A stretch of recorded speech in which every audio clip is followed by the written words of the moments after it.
tal? Les saluda Ben Kenchin. Bienvenidos a Sin Filtro Electoral, este espacio de conversación para conocer los planes de gobierno y las propuestas de los candidatos presidenciales. En esta ocasión nos acompaña el señor Mauricio Radford del Partido Fuerza, candidato presidencial. ¿Cómo está? Muchas gracias, muy bien, aquí muy contento de compartir con ustedes y aquí para poder darle el mensaje del contenido de nuestro programa de gobierno a la audiencia de ustedes. Complementa esta mesa de conversación Marisela Herrera, editora de Actualidad. Marisela, ¿qué tal? ¿Cómo estás? Hola, Ben. Buenas tardes. También se une a nosotros Juan Manuel Fernández, editor de Mundo Económico. ¿Qué tal, Juanma? ¿Qué tal, Ben? Comencemos con esta conversación, este intento por conocer la propuesta de Fuerza, y comenzamos con una pregunta que le hacemos a todos los candidatos. ¿Por qué usted cree ser la persona indicada para ser presidente de Guatemala, don Mauricio? Yo creo que es algo muy importante y tiene que ver con cómo se siente uno para poder afrontar y abordar un tema de tanta envergadura. Querer ser presidente de la República es algo muy serio. No es algo que pueda ser que yo lo quiero hacer y por eso lo voy a hacer. Yo creo tener el conocimiento suficiente para poder abordar el tema. Tengo la experiencia y tengo el carácter. Creo que son los tres requisitos que debe de cumplir y lo que le hemos pedido a nuestros candidatos en todas las líneas, tanto municipales como de diputaciones, para poder realmente participar con dignidad hacia la búsqueda de lo que queremos hacer por Guatemala. Hablemos de su plan de gobierno. ¿Cuáles son los ejes principales de su propuesta?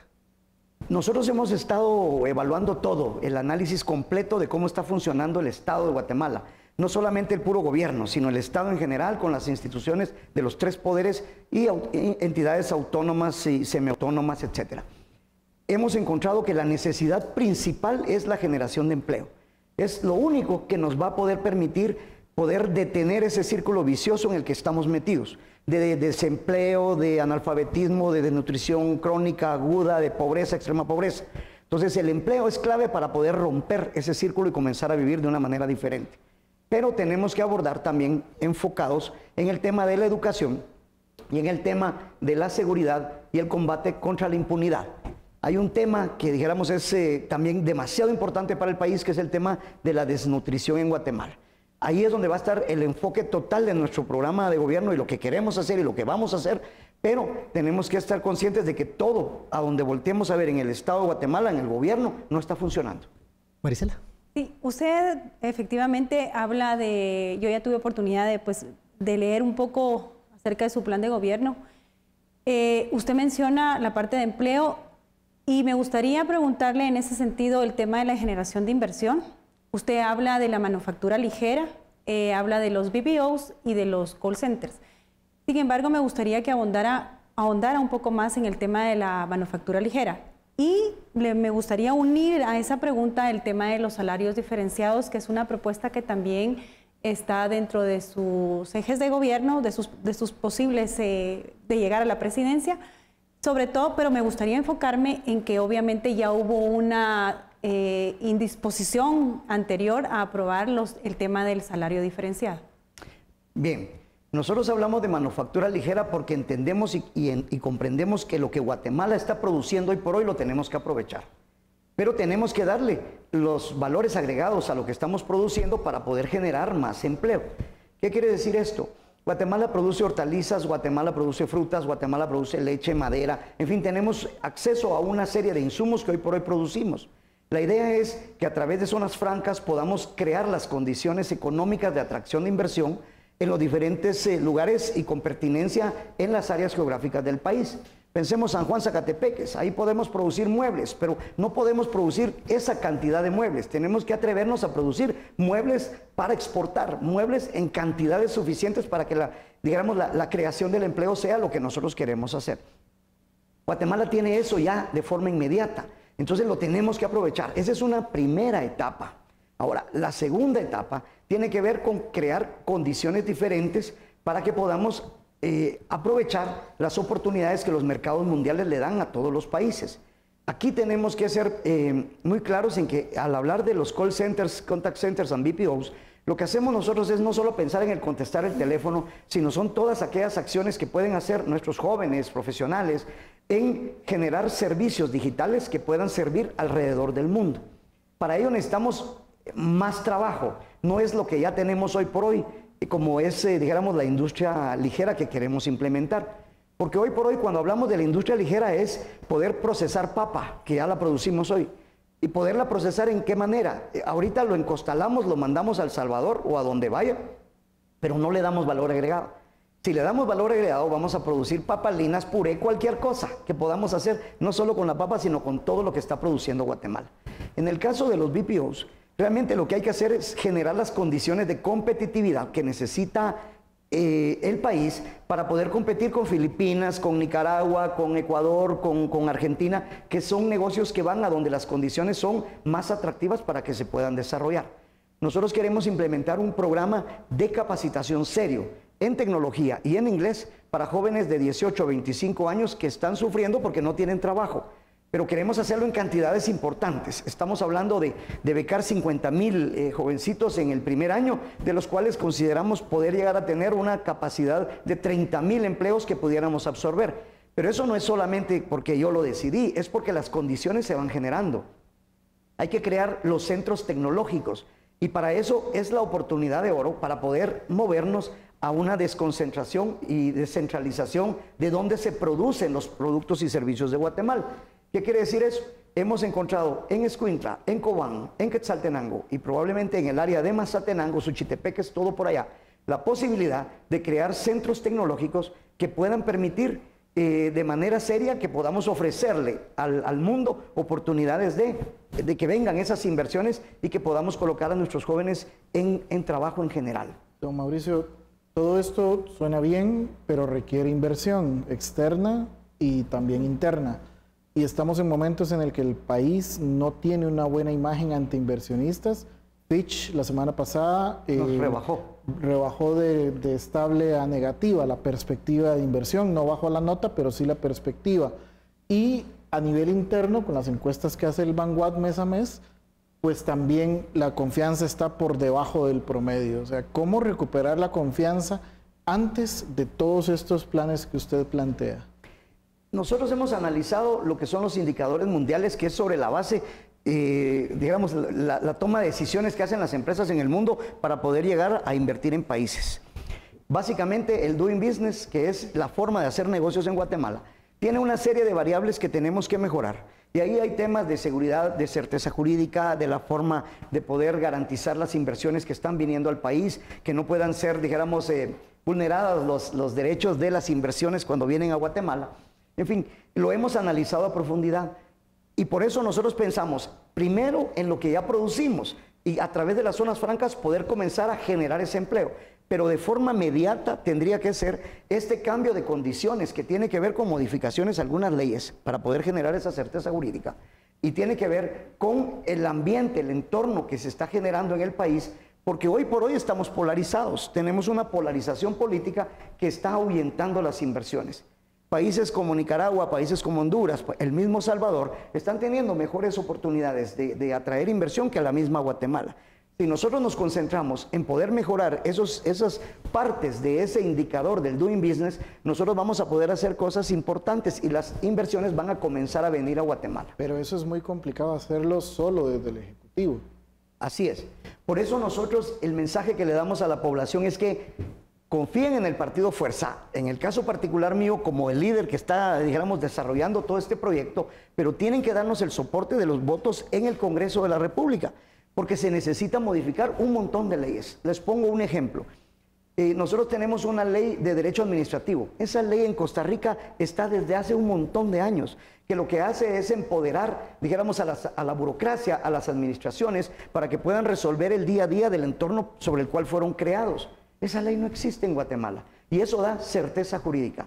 ¿Por qué El Salvador ya tiene una segunda inversión en el tema hotelero tan importante y Guatemala no lo tiene si las playas son las mismas?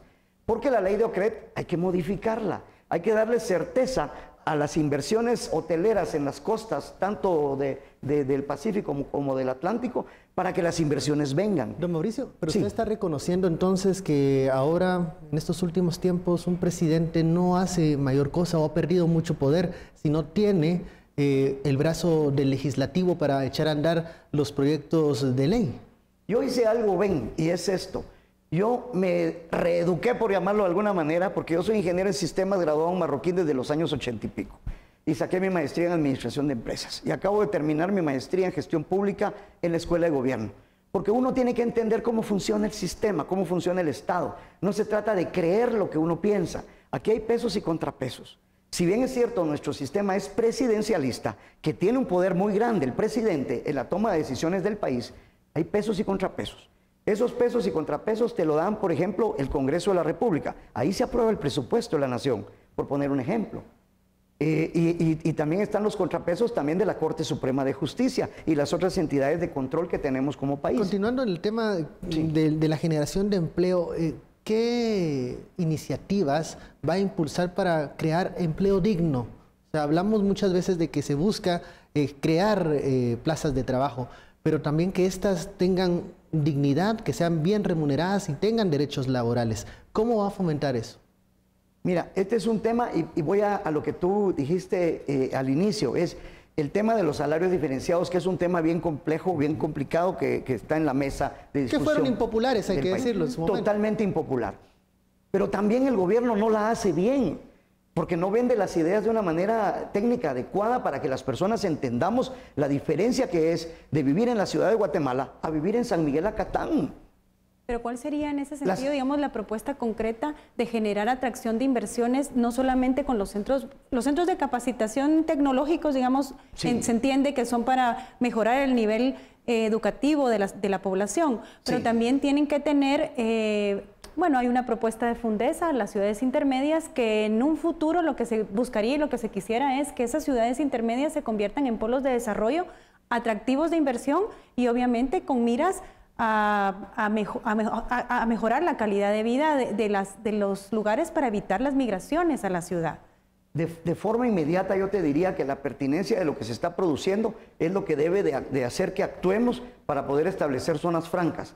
Que no nos asuste de que podamos bajar impuestos directos en las transacciones, dijéramos, de la productividad del país, porque eso va a generar lo que estamos esperando, el empleo. Y el empleo, al final de cuentas, dinamiza la economía y aparte de ello se están pagando impuestos de otra manera. Ahora, la ley de zonas francas hay que modificarla. Tiene una serie de problemas en la cual no ha avanzado. O sea, se pasó toda una administración presidencial y administración legislativa en donde no han habido acuerdos en relación a las zonas francas. O sea, ¿cuál sería? Y en un Congreso que se prevé va a ser igual de fragmentado y con los problemas que se tienen. Sí, mira, yo pienso, nosotros hemos hecho plan A, plan B, plan C. El plan A es lo que nosotros podemos hacer como decisión ejecutiva al llegar al gobierno. El plan B es un congreso, digamos, más técnico, más propositivo para poder empujar las ideas que tenemos para poder resolver el problema del empleo y otro montón de cosas que tenemos que hacer. Y el plan C sería el perfecto. Todos estamos de acuerdo, todos vamos a empujar el proyecto y vamos todos adelante. Ese sería el ideal y cambiaría a Guatemala de una manera trascendental. En el plan A, nosotros sí creemos que con la capacidad que tiene el gobierno a través de la intervención que se puede hacer con políticas públicas específicas que promuevan la posibilidad de más empleo, podemos hacer cosas grandes. Vamos a una pausa, sí. El momento del primer corte. Seguimos con esta conversación con el candidato presidencial del partido Fuerza, el señor Mauricio Radford. Volvemos.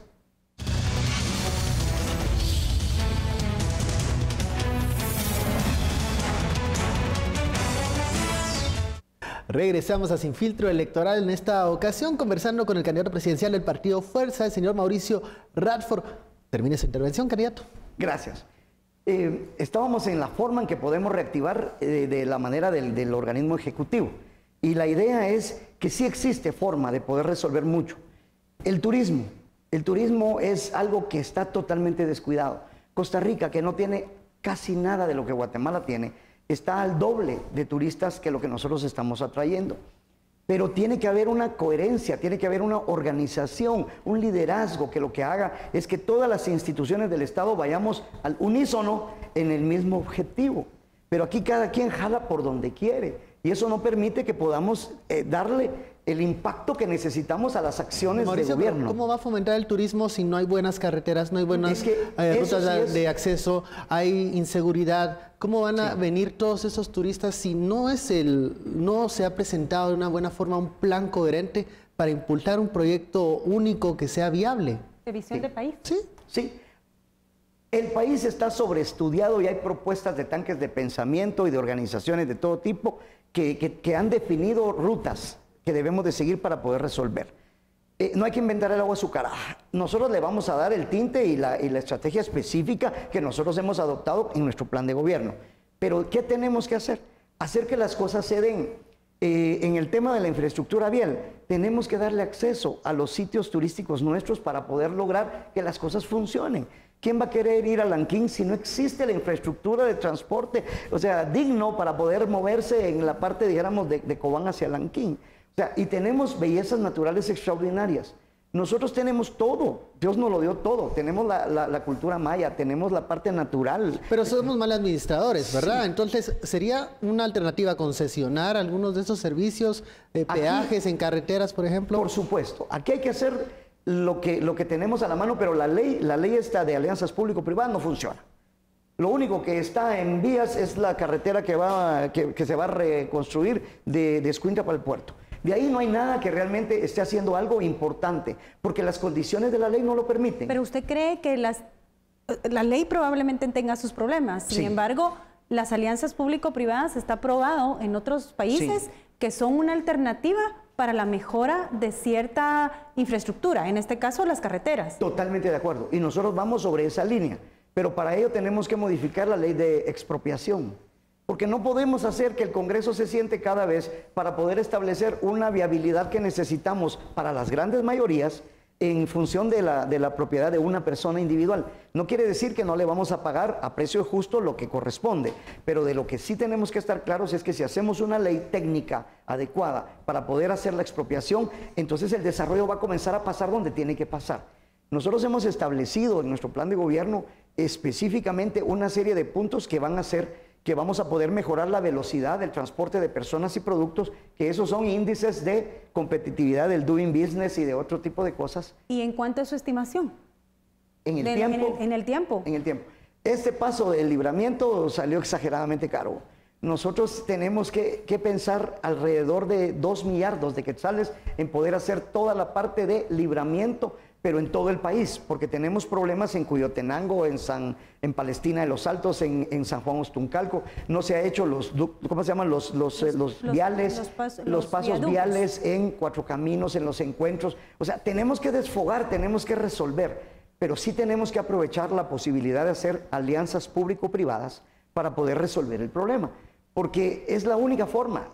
Tú vas a Estados Unidos, vas a cualquier lugar del mundo, aquí nomás Miami, para ir de Miami a Orlando, está el Turnpike, que es privado, uno paga el valor y se mueve, versus la I-95, se mueve uno a velocidades diferentes y llega muchísimo más rápido a su destino. Entonces, definitivamente es parte de lo que tenemos que lograr construir y estamos dispuestos a hacerlo. Pero sí hay que modificar esa ley que tiene sus dificultades, que no permite aprovecharla, explotarla en todo su máximo esplendor para que podamos lograr el objetivo que queremos. Pero estamos a favor de este tipo de iniciativas. Joven. Vamos a cambiar un poco la tónica del tema. Don Mauricio, quisiéramos que usted nos explique cuál es su estatus legal en este momento como candidato a la presidencia. Sí, este tema es muy importante. Yo quiero compartirles que nosotros con Manuel Abundio Maldonado fuimos el primer binomio que presentó su documentación para inscribirse. La ley es clara, la ley es tácita, la ley no puede ser interpretada de otra manera más que lo que dice la ley. Y la ley dice, después de la inscripción, el procedimiento, 5 días para que puedan evaluar y declarar con lugar o sin lugar la inscripción. Lo declararon con lugar. Después de ello, dice la ley, 3 días para que cobre firmeza. Ahí es donde se puede oponer las personas a cualquier inscripción. Recuérdense el caso de una de las damas participantes en el proceso electoral, que 8 recursos se interpusieron en contra de la inscripción. En el caso mío, ninguno. Pasaron los 3 días y cobró firmeza. Cobrar firmeza quiere decir que se consiente por las partes lo que ya sucedió. Y si uno cree que hubo una vulneración de algún derecho o alguna situación en ese momento, uno puede y tiene los recursos legales para iniciar cualquier proceso legal en contra de la persona que se sienta agredida, o sea, agraviada, y decir qué es lo que sucede. No obstante ello, el registrador de ciudadanos optó por una medida que no está contemplada en la ley y viene y hace una modificación cuando ya esa resolución fue consentida entre ellos y mi persona y Manuel Abundio. Eso no es legal. Entonces él viene y trata de modificar algo que no puede modificar porque la ley no se lo permite. Hoy por hoy estamos a la espera de la resolución de la Corte Suprema de Justicia, que yo estoy seguro que va a resolver a favor nuestro, porque no puede haber una situación tan irregular como la que se dio en el caso del proceso de inscripción. Y quiero nada más acotar que el caso nuestro es muy diferente a los otros casos. Porque los otros casos es, tengo finiquito, no tengo finiquito, los otros casos son de otro tipo. No es el caso nuestro, que es un caso que redunda en una, digamos, arbitrariedad por parte del registrador de ciudadanos. ¿Usted está en desacuerdo en que hubo una omisión de su parte cuando se inscribió? En ningún momento. ¿Por qué? Porque los formatos de las declaraciones juradas son estándar. Las proporciona el Tribunal Supremo Electoral y ahí nos dice qué es lo que nosotros tenemos que declarar. Y ustedes pueden revisar los 20 y pico mil declaraciones juradas o 30 y pico mil declaraciones juradas, todas van a estar en el mismo sentido y en la misma forma, porque eso es lo que la ley exige, eso es lo que la ley pide. No exige absolutamente otro requisito. Yo quisiera, perdón, Ben, yo quisiera, ya que estamos hablando del tema de cuestionamientos y pues en este caso tiene que ver fue el tema de la inscripción. Pero hay un caso en el cual se le ha también señalado a usted y pues sí, usted lo conoce, que es el que se le señaló en algún momento por una supuesta falsedad material que habría sucedido en el 2015 por la supuesta inscripción de unos candidatos a diputados. ¿Qué tiene que decir al respecto hoy de eso? Mire, eso a mí me pareció de lo más aberrante que la Fiscalía de Delitos Electorales haya iniciado después de que nosotros ya habíamos sido inscritos el primer ataque, porque ya van dos. El primer ataque fue de la Fiscalía. ¿Y qué es lo que hacen? Decir que yo, digamos, con falsedad material participé en un acto que no tengo nada que ver. ¿Cómo funciona la historia? Los partidos políticos tenemos órganos permanentes municipales y departamentales.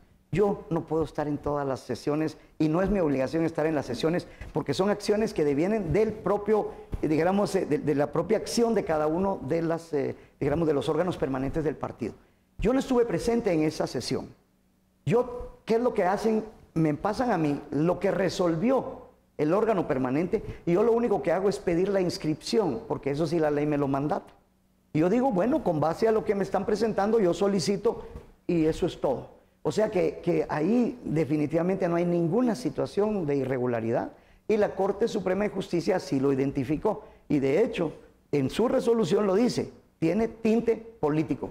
Don Mauricio, antes de continuar con esas preguntas que las vamos a retomar, es momento de descansar un momento y hacer el ejercicio del ping pong. Uy.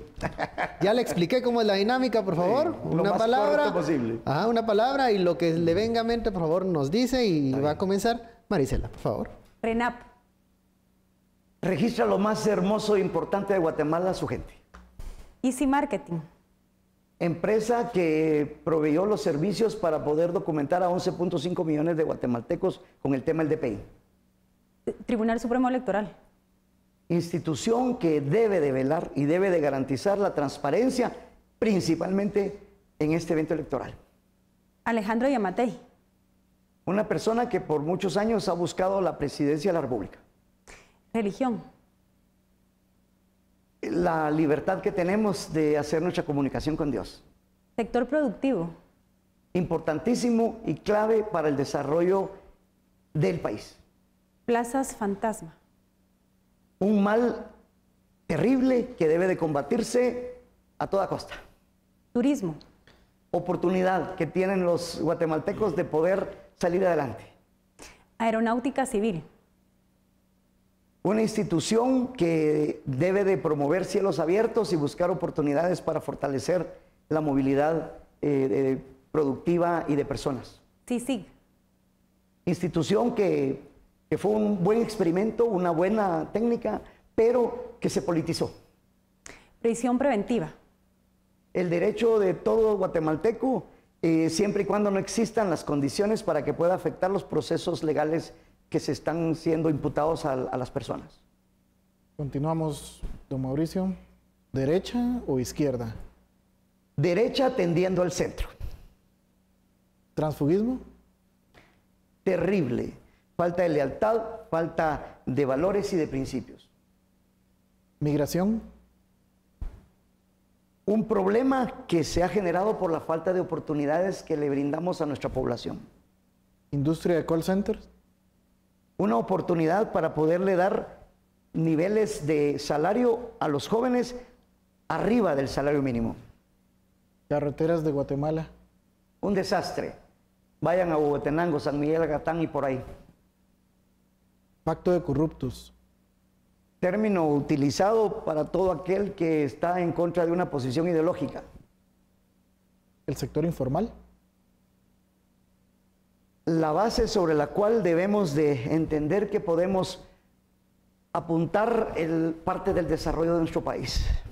¿Pactos colectivos? Hasta el día de hoy, leoninos y denunciables. ¿Contrabando? Un mal que, igual que la corrupción, cada quetzal que no paga impuesto, o sea, que quetzal que no llega a las escuelas, a la educación, a la salud y a la infraestructura. ¿Pena de muerte? En contra, aunque con todo, digamos, la forma de decirlo, estamos dispuestos a que la gente que haya cometido actos en contra de la sociedad de Guatemala debe de purgar en esta vida y no en la otra. ¿Y aborto? En contra, la Constitución lo describe desde la concepción, el ser humano pues ya es un guatemalteco. Don Mauricio, para terminar con el tema anterior, usted cuando hablaba de estos señalamientos que se hacen en su contra, ¿quiénes cree usted que están detrás de estas maquinaciones? Al inicio yo me negaba porque yo he tratado de mantener una relación cordial y de altura con los otros, digamos, contendientes políticos. Pero viniendo de donde viene, del Ministerio Público, y después a sabiendas de que don Leopoldo ha tenido, dijéramos, alguna relación con los grupos de la señora Aldana, pienso que por ahí viene el asunto. ¿Usted la responsabiliza a ella? A ella no, a ella en particular no. Pero recuérdense que mucha gente lo que hace es que actúa supuestamente a favor de, y tal vez no es lo mejor. ¿Cómo calificaría? Vamos a la pausa y regresamos con más y Sí. prometo darle la palabra a Marisela. Volvemos.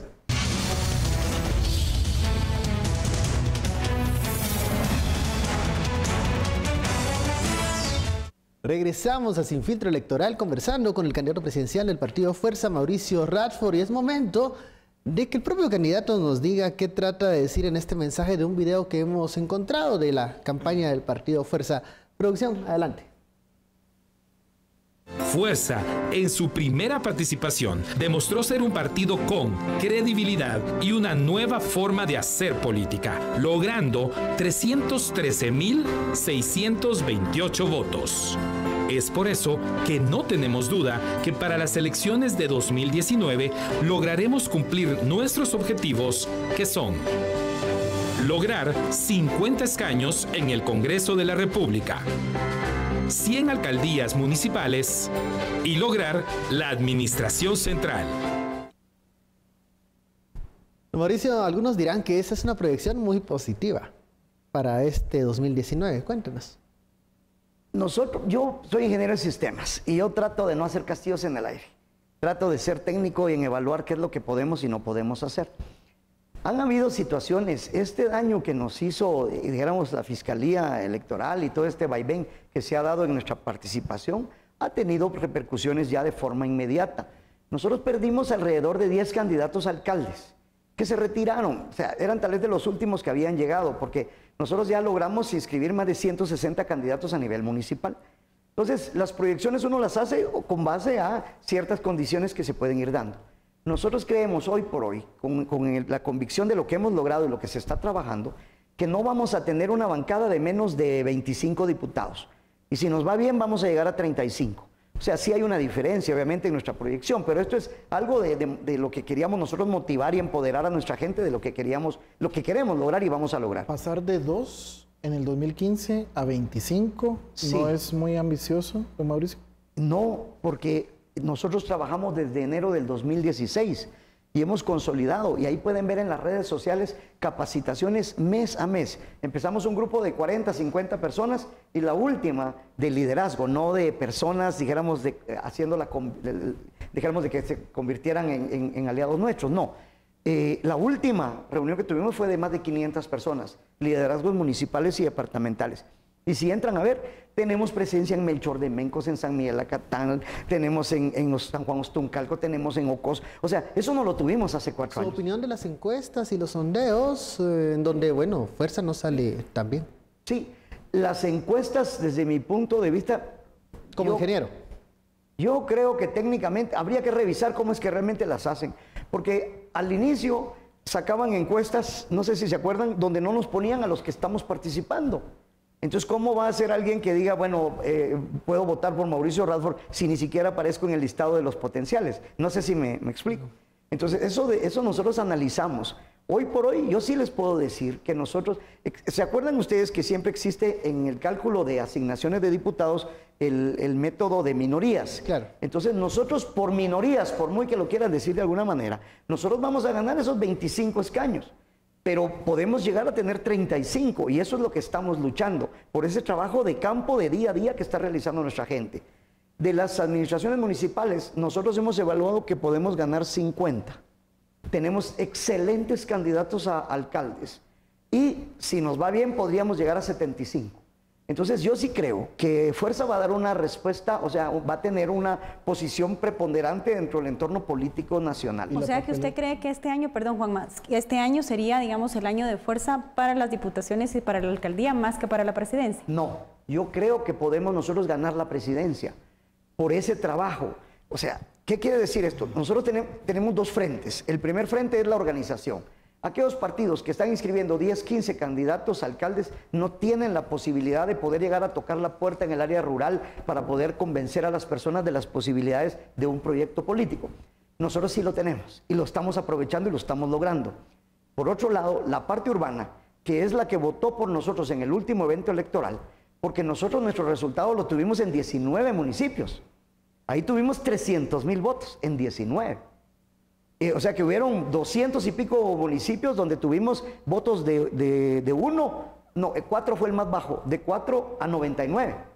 Hoy no, hoy va a ser una cosa totalmente diferente. Y el otro aspecto es que tenemos un programa de gobierno realista, que es el que estamos iniciando en el proceso de consensuar con la gente, que las personas entiendan que tenemos un programa serio, que sí se puede realizar y que por lo mismo podemos lograr en la parte urbana, que donde tenemos más posibilidad de discernir las posibilidades técnicas de poder lograr lo que Guatemala necesita, creemos nosotros que ahí vamos a lograr la diferencia para poder pasar a segunda vuelta. Don Mauricio, en la encuesta libre, que es un dato técnico objetivo, usted sale con 0.6% de la intención de voto.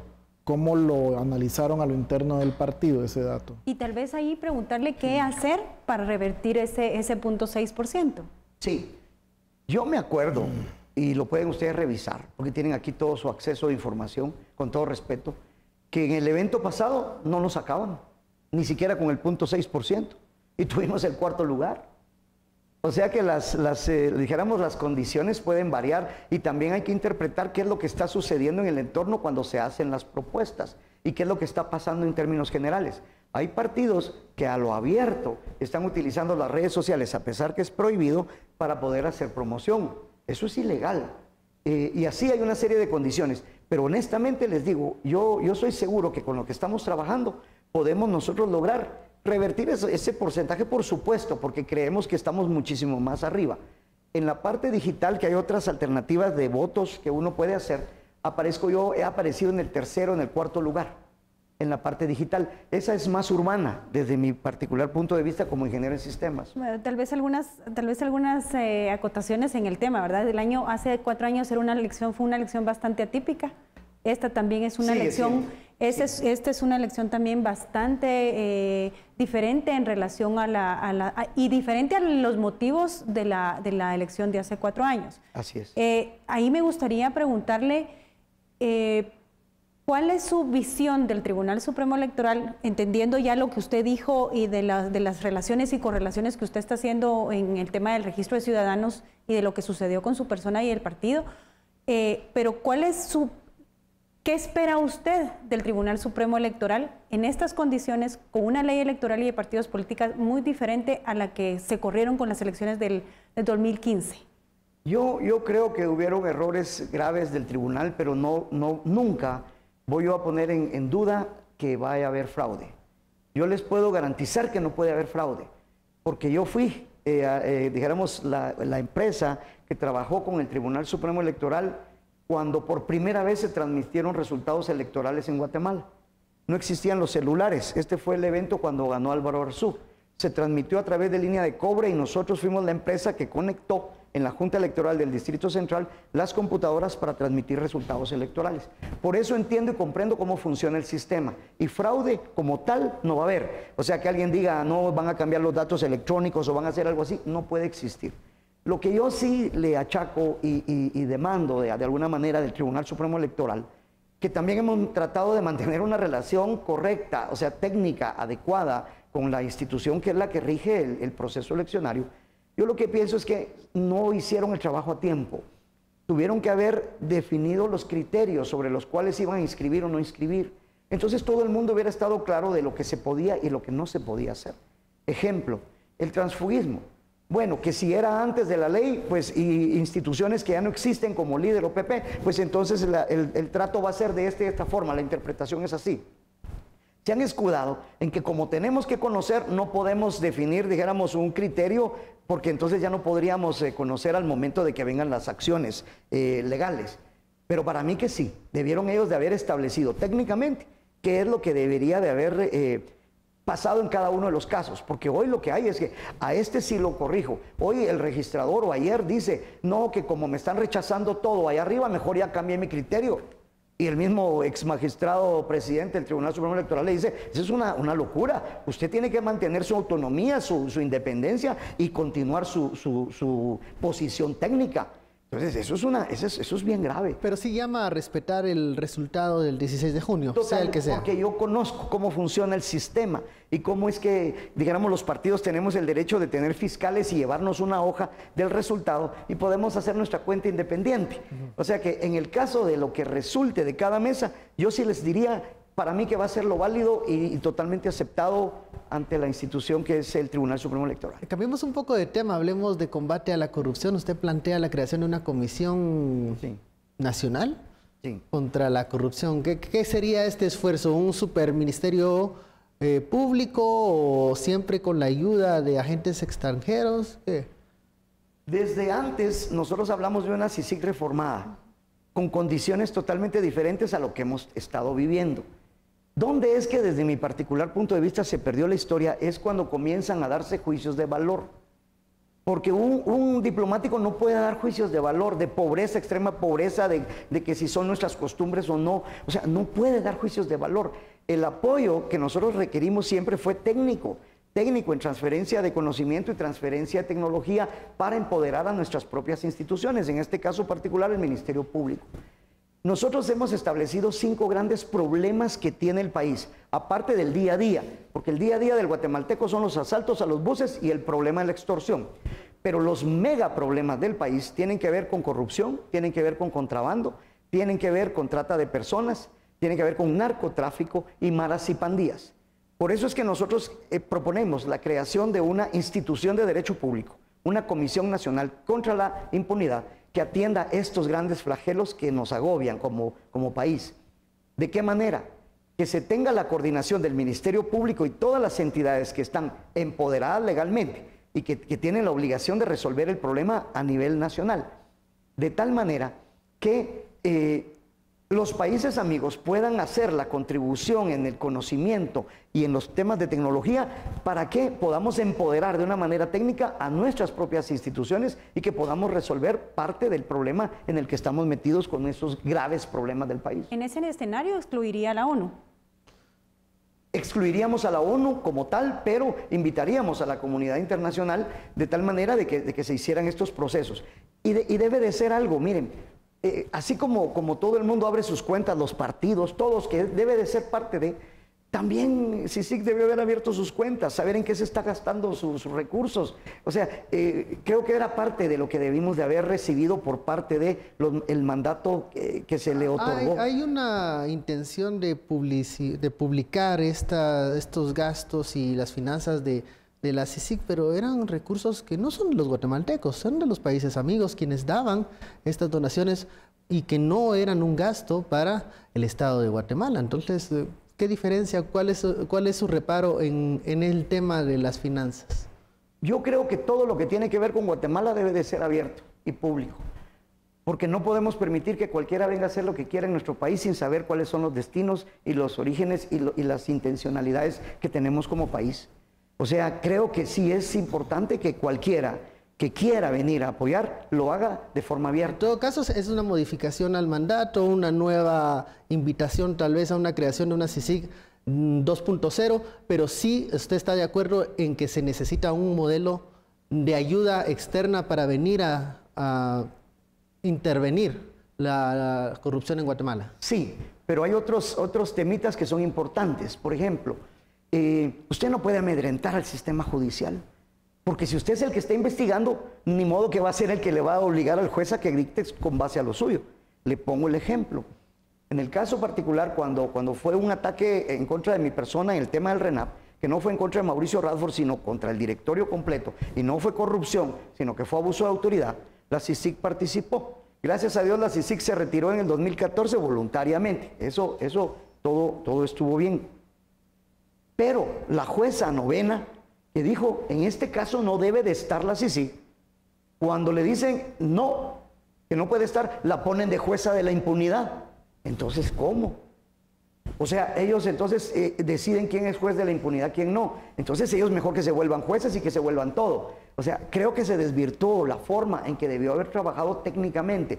Yo aplaudo que se conoció lo que ya sabíamos, pero que se demostró fehacientemente, la corrupción galopante de Guatemala en todos los entornos. Bueno, vamos a la pausa y regresamos con más. Vamos a regresar al plan de gobierno porque hay otros temitas que hay que tocar aquí con el candidato del Partido Fuerza. Volvemos.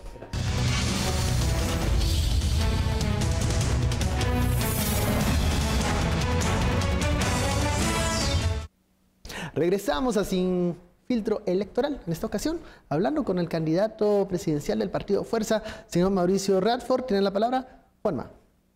Gracias, Ben. Don Mauricio, un tema que ha generado incertidumbre en este proceso electoral es que no se conoce a los equipos de gobierno o de futuro gobierno que están detrás de los candidatos. ¿Usted nos podría adelantar algún nombre de ministros clave que tiene pensado en un eventual gobierno suyo?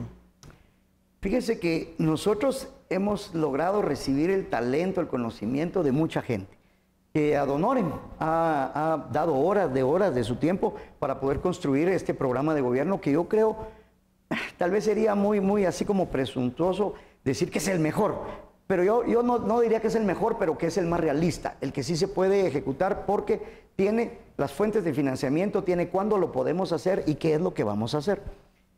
Ha llegado mucha gente, incluso gente que está en gobierno, en instituciones, que nos ha llegado a contar cómo funcionan sus instituciones, sus problemas, y nosotros les dábamos el reto de decir, miren, ¿qué harían ustedes si tuvieran el presupuesto ideal, si tuvieran todas las condiciones para poder realmente resolver el entorno donde se están moviendo? Y aprendimos mucho, de muchas sesiones de trabajo sobre mucha gente. Hoy por hoy yo les digo que no es que tengamos definido ya quién va a ser el ministro. Hay partidos que hasta vendieron posiciones porque así ha funcionado el país. Si te doy el ministerio, entonces pagame parte de mi campaña y comienzan así los juegos. Nosotros no. Ni vendimos ninguna posición a concejalía, a diputación, ni a nada, menos una cuestión tan seria como lo que es esto. Nosotros lo que queremos hacer es privilegiar el talento y la capacidad. Y hemos visto ejemplos de que ha llegado gente al gobierno que se incorpora en algunos momentos y que sale corriendo los 2 meses o 3 meses, y ustedes se imaginan por qué. Porque les comienzan a decir, las condiciones son así, los negocios son así, y entonces ahí la gente de bien sale inmediatamente.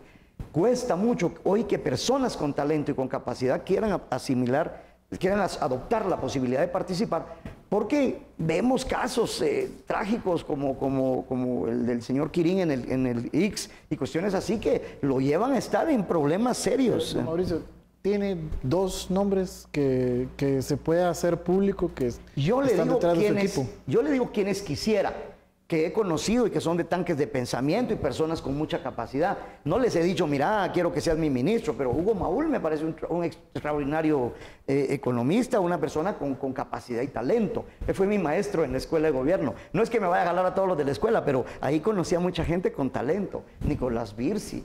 En fin, gente que yo quisiera, Lizardo, que es otro técnico. O sea, son profesionales con experiencia. Lo difícil es convencerlos para que asuman la responsabilidad. ¿A quiénes ya convenció? Alguien tuvo que hacer el plan de gobierno y redactarlo. Sí. Un nombre por lo menos. No, es que hemos tenido un montón de gente que ha llegado a brindarnos el soporte y el apoyo para poderlo construir, pero no hay ningún compromiso. Por ejemplo, yo soy compañero de pupitre, dijo aquel, del doctor Bienvenido Argueta, que a mí me parece un extraordinario personaje. Pero yo no le he hablado de bienvenido, dijéramos en el sentido de decirle, mira, asumimos el reto, si ya tenemos la posibilidad, pero no se preocupe, ¿sabe por qué? Tenemos 4 meses después de ganar en agosto para poder solidificar y consolidar y llevar al mejor talento que tenemos en Guatemala. Hasta ganada la elección usted se va a comenzar a revisar currículum y hojas de vida. Sí, es que sí, ¿sabe por qué? Porque vamos a traer algo mejor. Yo fui a unas charlas del Banco de Guatemala porque sí he estado metido en todo lo que he podido para poder entender y conocer. Porque uno tiene que dijéramos, recibir el conocimiento y las posibilidades de lo que uno está viendo. Llegó uno de los expertos que trajo Banco de Guatemala a exponer y dicen, él fue ministro de Hacienda de Chile, graduado en Harvard, con maestrías y doctorados importantes. ¿Por qué Chile está como está? Porque está llevando a la mejor gente que tiene disponible para las posiciones donde realmente se deben de tomar las decisiones técnicas a favor del desarrollo de los países. Hoy no tiene gente. No, ¿cómo va a creer que no? O sea, lo que pasa es que no me puedo atrever a decirle porque no he hablado con las personas en términos directos. O sea, yo me he reunido con cualquier cantidad de gente en temas de todo tipo. Directores, gerentes, incluso viceministros, hasta ministros de nuestra administración, sino de otras, para poder entender y conocer cómo es que funciona. Ahora, ¿qué tenemos que hacer? Llevar. Hay una ingeniera, por ejemplo, María Fernanda, que es compañera mía de la Escuela de Gobierno. Es una mujer extraordinaria. Pero no le ha hablado usted todavía. No, pero yo estoy seguro que ella me aceptaría trabajar en el Ministerio de Agricultura. Se van a enterar por este programa. Por este medio. Así es que Nicolás y todos prepárense, por favor. A mí me gustaría hablar sobre los ejes de su gobierno de nuevo, el tema de seguridad. Es un tema que a la población le preocupa mucho. Usted en su propuesta entiendo que propone tener una tecnología para encontrar las extorsiones. Y yo me gustaría de una vez amarrar la pregunta con el tema de las cárceles. ¿Cuál es su propuesta en ambos temas? Perfecto. El caso de las extorsiones, yo diría que es el problema del agobio de todos los días, porque están matando a los pilotos, están haciendo lo que se les da la gana. Yo tengo una ventaja con relación al resto de competidores a la presidencia, y es que conozco de tecnología, y la tecnología no está siendo utilizada en el país. Así es que lo que tenemos que hacer es utilizarla. Hoy por hoy existen todos los mecanismos, todas las formas para poder detectar quién llama, dónde está ubicado, etcétera, etcétera, y poder hacer que las cosas funcionen. Pero tenemos que crear las unidades élite, o sea, las unidades especializadas, pero que tengan el conocimiento, la capacidad y la tecnología para poder lograr articular contra estas bandas delincuenciales. ¿Y de qué tecnología habla? ¿Y cuánto sería la inversión de esa tecnología? Nosotros estamos hablando de pedir soporte a nivel internacional en el apoyo del más conocimiento tecnológico, transferencia y de conocimientos. Pero el concepto es poder establecer un equipo de agentes de policía y oficiales de policía que los podamos especializar en esa acción y que los profesionalicemos, y tenemos que encontrar a los mejores para poder lograr esas unidades élites que comiencen a dar los resultados. ¿Qué tipo de situaciones podemos utilizar? la interceptación de llamadas telefónicas, podemos utilizar el geoposicionamiento que está a la luz del día, la instalación de cámaras digitales para poder controlar los entornos donde se están dando principalmente los problemas. Pero muchas de esas cosas, de esas tecnologías, digamos, ya la tiene el país. O sea, de hecho, la Fiscalía contra las Extorsiones utiliza las escuchas telefónicas, las utiliza como una herramienta para detectar a las bandas de extorsionistas. Hay cámaras, o sea, quizá los geoposicionamiento no es algo que está globalizado, pero efectivamente ya hay algunas acciones que van encaminadas a eso. ¿Qué diferencia habría en su plan? ¿Sabe por qué no funciona? Porque todo se vuelven procesos burocráticos entre las autorizaciones y todo el mecanismo para poder llegar a hacer lo que se tiene que hacer. Usted tiene que entender a profundidad cómo funciona todo el proceso del ataque hacia la extorsión para poder definir que usted no puede esperar una autorización de un juez durante 3 meses porque ya la extorsión se consumó y ya se complicó la historia. Nosotros tenemos que llegar a acuerdos. Estos combates no solamente tienen que ver con el organismo ejecutivo, tienen que ver con los otros actores, en este caso el Ministerio Público y el organismo judicial. Por eso nosotros hablamos de esta comisión. ¿Por qué? Porque tiene que haber una coordinación interinstitucional que permita resolver los problemas de manera técnica. Que hayan jueces disponibles para autorizar lo que se tiene que autorizar, como pasa en Estados Unidos. Que los llegan a despertar y los jueces autorizan lo que hay que autorizar. ¿Por qué? Porque es una situación de emergencia que debe de resolverse en ese momento para poder actuar y resolver el problema en el que están siendo afectados ciudadanos, en este caso guatemaltecos. Para terminar Sí. la pregunta, me gustaría saber su posición respecto de las cárceles. Sí. Muchos de sus competidores, algunos han dicho que hay que construir cárceles muy lejos, otros que no hay necesidad de construir más cárceles y otros inclusive que hay que militarizar las cárceles. Mire, no, yo lo que pienso es volvamos a la base de lo que tenemos y con lo que contamos. Yo he hecho visitas técnicas, no por ningún delito, sino técnicas para poder conocer, lo aclaro porque después se malinterpreta. He entrado a cárceles y he visto cómo funciona. Y lo que tenemos es un sistema que está en manos de los reos, de los privados de libertad. Eso no puede seguir siendo así. La decisión política tiene que ser de tomar el control de las cárceles. Tenemos que empezar un proceso de reordenamiento de los temas de las cárceles. Hay espacios suficientes en las cárceles de Zacapa y en muchas del interior. Hay espacio suficiente para poder construir módulos diferenciados donde comencemos a tomar el control de las cárceles en sí. Llevar a los privados de libertad al petén que estén por allá escondidos, esa no es la solución.